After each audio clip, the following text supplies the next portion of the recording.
Got it, Glenn. Hello, Yeah. my name is Hunter. I'm here with Allura and I'm here with Hussein. We're talking about how over the years that school has killed our creativity.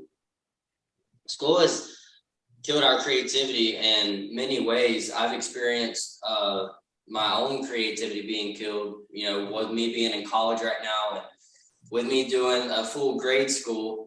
I felt as my youthfulness and my creative mindset was kind of dwindled as I went further into school, and school kind of trained me for more of a mono mindset as everyone else. It's kind of hard to find someone that's different. Everybody's kind of all on the same page about making good grades and trying to do good on their test.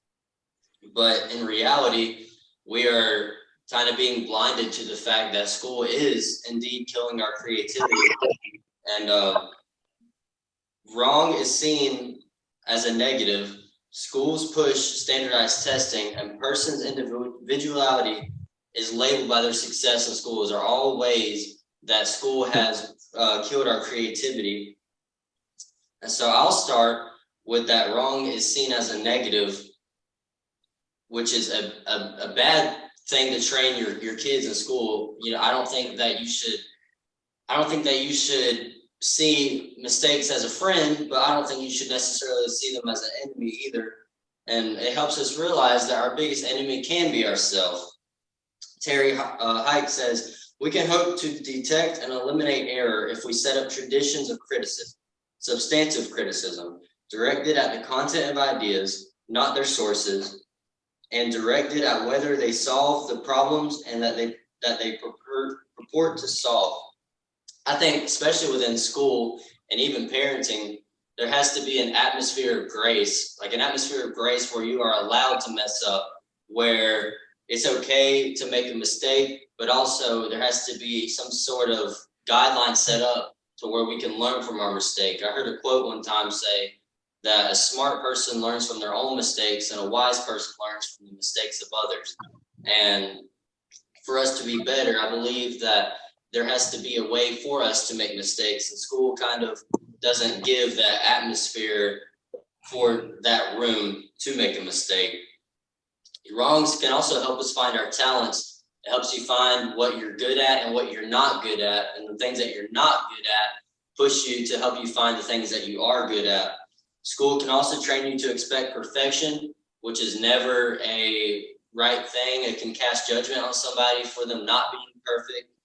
Andrea Brandt says, in The Dangers of Perfection, being perfect is impossible. No one is perfect. When you're always striving and forever coming up short, you're at risk for a whole host of issues, from depression to anxiety to even an eating disorder.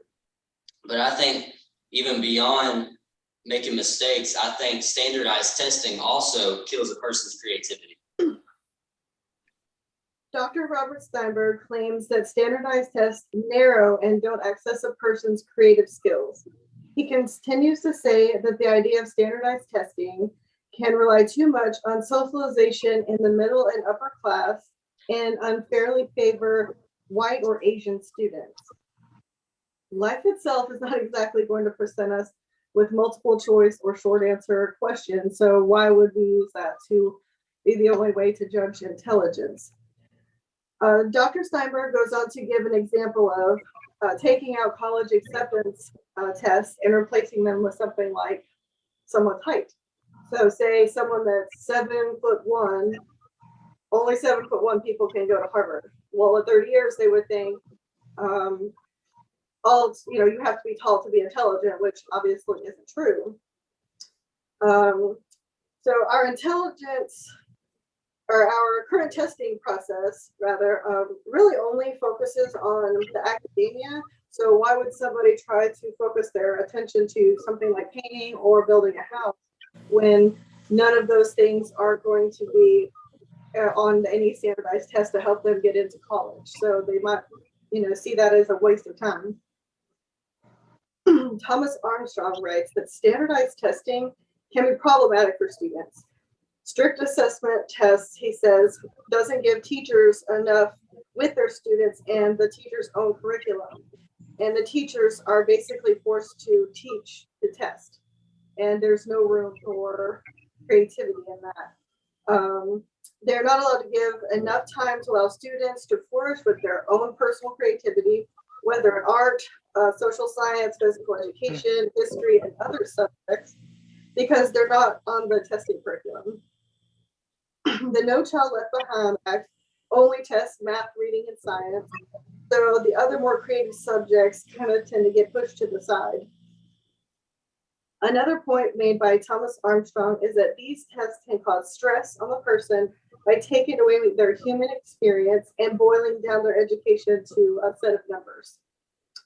Let's say a student is gifted in speech or craftsmanship, they could physically show how well that they could do their art, but they wouldn't necessarily be able to do a pen and paper. Grace Vandervey is the chief editor of the North Star. She shares her views on standardized testing and the impact they have on students. She points out how we all have been trained from a young age to take standardized assessments on an annual basis. It has been a part of most everyone's life and not always in a positive manner. The stress and anxiety it can bring to students can actually cause them to shut down and do poorly on a test, even though they actually know all of the information. Or the fact that the subject information is drilled into the student and they just not be strong in that specific subject. The teaching curriculum focuses on passing college placement tests like the SATs and the ACTs.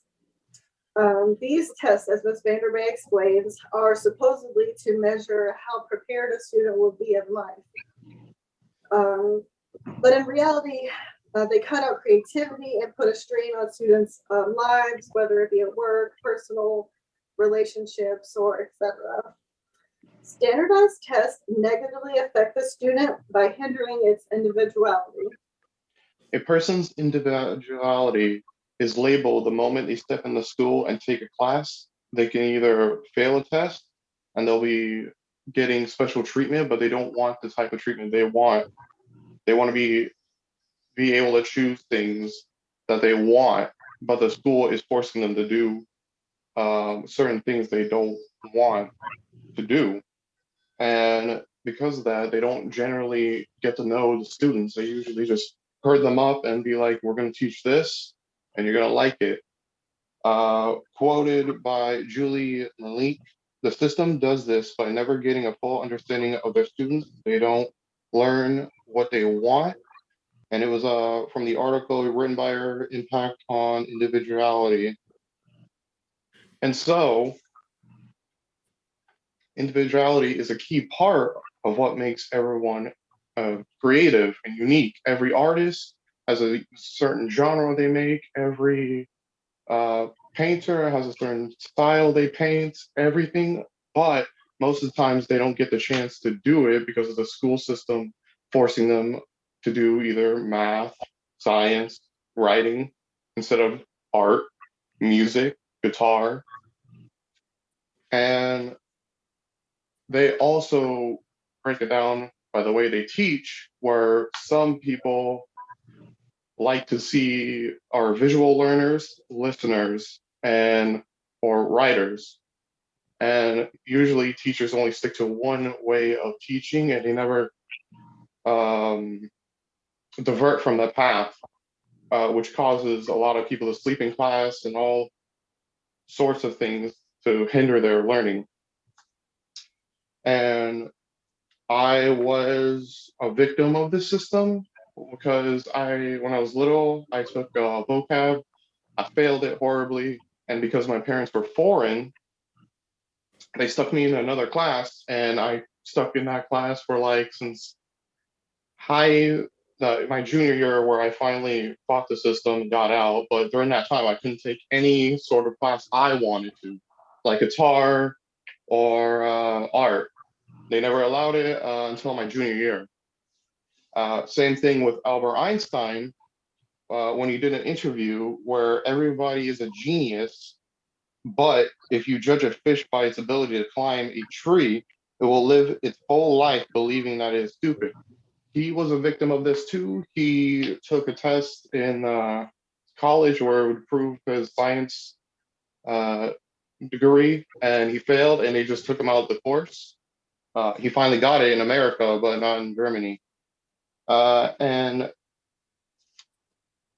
in conclusion, with schools trying to be making you perfect and not being wrong at all, and standardized testing, which narrows the way you think and not being able to expand your horizons, and the way schools are teaching and separating students from the classrooms and teaching them only certain subjects.